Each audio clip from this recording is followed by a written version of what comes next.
I listen to K-Love, a Christian radio station, a lot, especially in the car. I was driving to work one morning and listening to K-Love when I heard the DJ say, "You may be the only Bible someone reads. You may be the only Bible someone reads." What goes through your mind? Wow, was my first thought. That's pretty deep. Then, ooh, I hope that's not true. Then, ooh, I better be doing more of this and less of that. Ooh, people better not see me doing this or saying that. I think having grown up in church with lots of rules, that's my go-to when I think of church or the Bible. Rules and lots of do's and don'ts. Sometimes following the rules gives you a sense of security.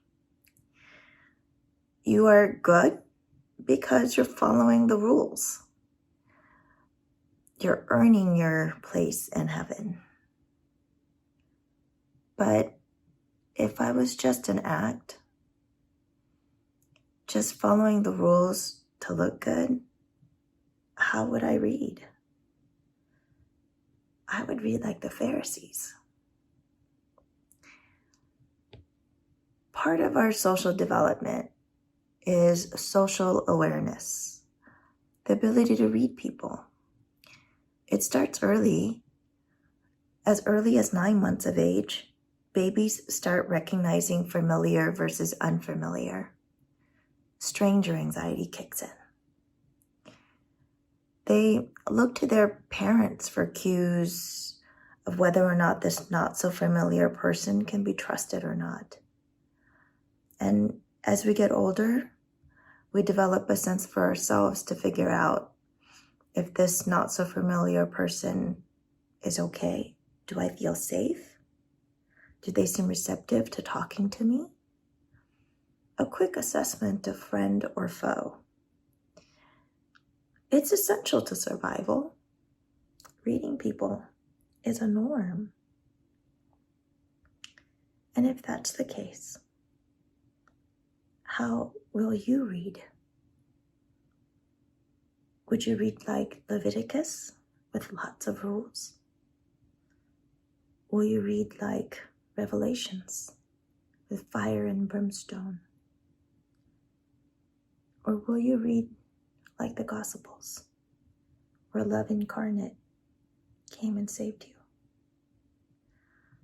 Back in the time of Jesus and the disciples, there was no Bible.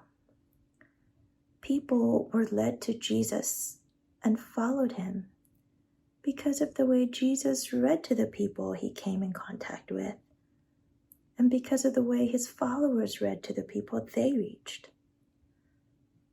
Jesus reached out and touched people.